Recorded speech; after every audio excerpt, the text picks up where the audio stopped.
Someone once beautifully said that the strongest people make time to help others even if they themselves are struggling in their own problems. Ang ganda po, no?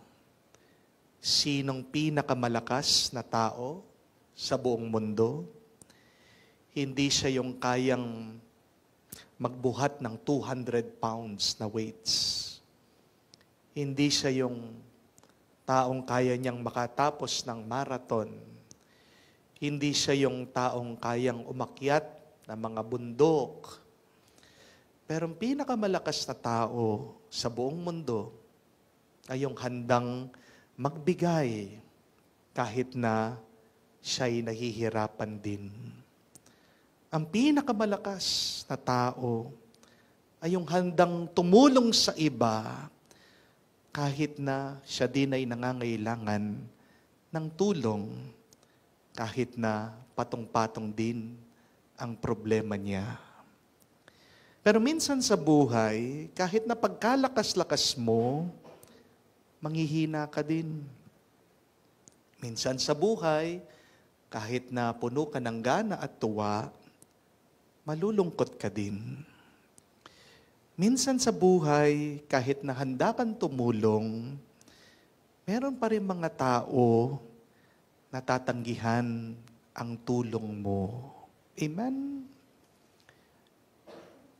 Hindi naman lahat ng tao ay matutulungan natin kahit na gusto natin silang tulungan. At meron pong 5 klaseng tao na hindi mo matutulungan sa buhay. Who are these 5 people that even if you want to help them, you cannot help them? 1, you cannot help people who do not want help. Hindi mo matutulungan ang mga ayaw magpatulong. 2, you cannot help people who do not want your help now. Meron mga iba na sinasabing, mamaya na. Meron mga taong ayaw magpatulong ngayon. 3, you cannot help people who do not want help from you. Gusto nilang matulungan, pero pag nakita nila, ikaw palang tumutulong, ay, wag na. Alam nyo na kung anong problema. 4, you cannot help people who only want help in their own way. Oo, gusto ko ng tulong, pero ayaw ko yung binibigay mo. Gusto ko yung sarili kong pamamaraan. Gusto ko yung sarili ko na kagustuhan. Mahirap tulungan yung mga taong pinangungunahan ka. Di po ba? And lastly, you cannot help people who need help, but they do not know that they need help. Maraming ganyan. Dinideny nila na kailangan nila ng tulong. Pero sa totoo naman, kailangan talaga nila ang tulong. Kapatid, tandaan niyo po, pwede mong dalhin ang kabayo sa ilog. Pero hindi mo mapipilit ang kabayong uminom sa ilog. Before we help people, we must see if these people are really willing to be helped.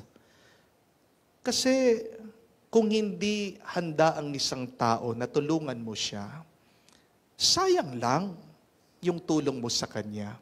Di po ba? Kung hindi handa ang isang tao na tulungan mo siya, bandang huli, aawayin ka lang niya.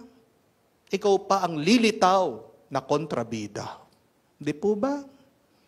Kaya nga, ang ating Panginoong Hesukristo na handang tumulong sa mga tao, narinig naman natin sa Ebanghelyo, tinignan muna niya yung kagustuhan ng mga taong tutulungan niya.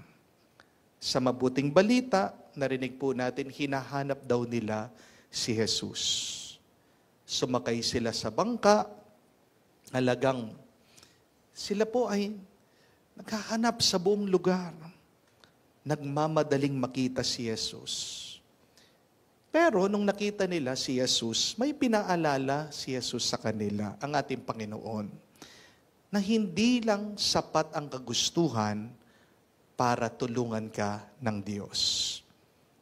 Meron pang isang sangkap, meron pang isang kailangan para tayo ay makatanggap ng grasya mula sa Kanya. Jesus said that we must believe in the one sent by God. Kailangan din po natin ng pananampalataya. Iba ang kagustuhan sa pananampalataya. You may be willing to be helped, and yet, the question is, do you believe in the one helping you? Remember, my dear friends, that faith is the bridge to the one who provides and the one who receives. Ang pananampalataya ay tugon din natin sa pagmamahal ng Diyos. Hindi mo matatanggap at mararanasan ang pagmamahal ng may kapal kung mahina at kakaunti ang iyong pananampalataya. And also remember, it is written in the Gospels that for one who believes, nothing is impossible. How do you know that you have a strong belief or faith in God? It is not only seen in your words, but it is seen in your actions. As St. James tells us, faith without works is dead. Buhay ang pananampalataya kung ito ay mayroong pagkilos at paggawa. Nakakapagtaka, hindi po ba? Papasok ka sa classroom, ang dami-dami mga bata, para-parehas naman sila'y nag-aaral, nakikinig sa teacher. Pero bakit merong bata na nangunguna, merong batang nahuhuli? Lahat naman yun pumapasok sa eskwela, sa classroom. Di po ba? Pero merong bata na nakaka-perfect.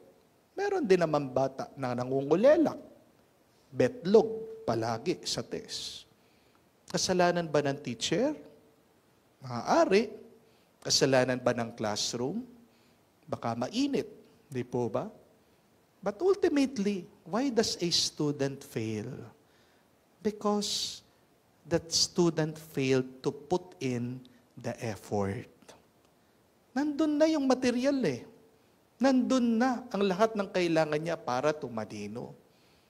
Pero ang pagkukulang ay walang ginagawa yung ibang estudyante.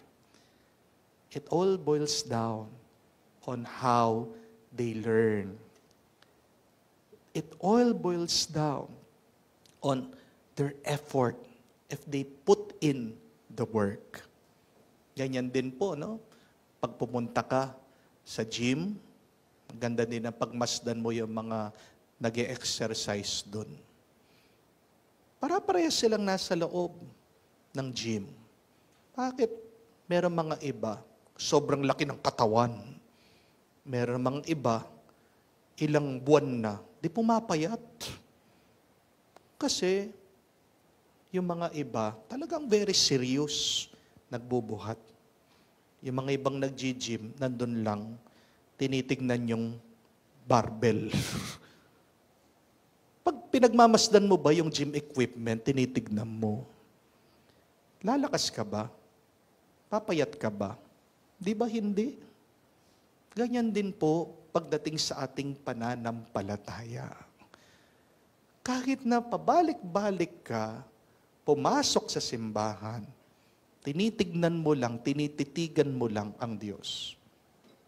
Kung wala naman nangyayari sa iyong kalooban, kung wala ka namang ginagawa, wala ka ding mararanasang bunga ng grasya at pagpapala galing sa Diyos. We are willing to be helped. And yet, we need also faith. How should we live this faith? Live this faith through your works, through your words. Also ask yourself this question: what prevents me from asking help from others? Meron mga iba talaga na ayaw magpatulong.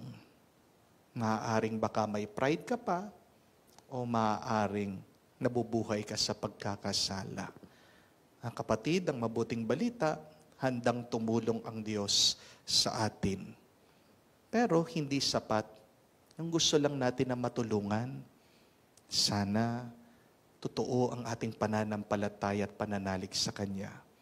Pakita mo ito sa iyong mabuting gawa araw-araw. Amen. Feel at home tayo dito. Enjoy life at Bright FM 91.9. Friends tayo.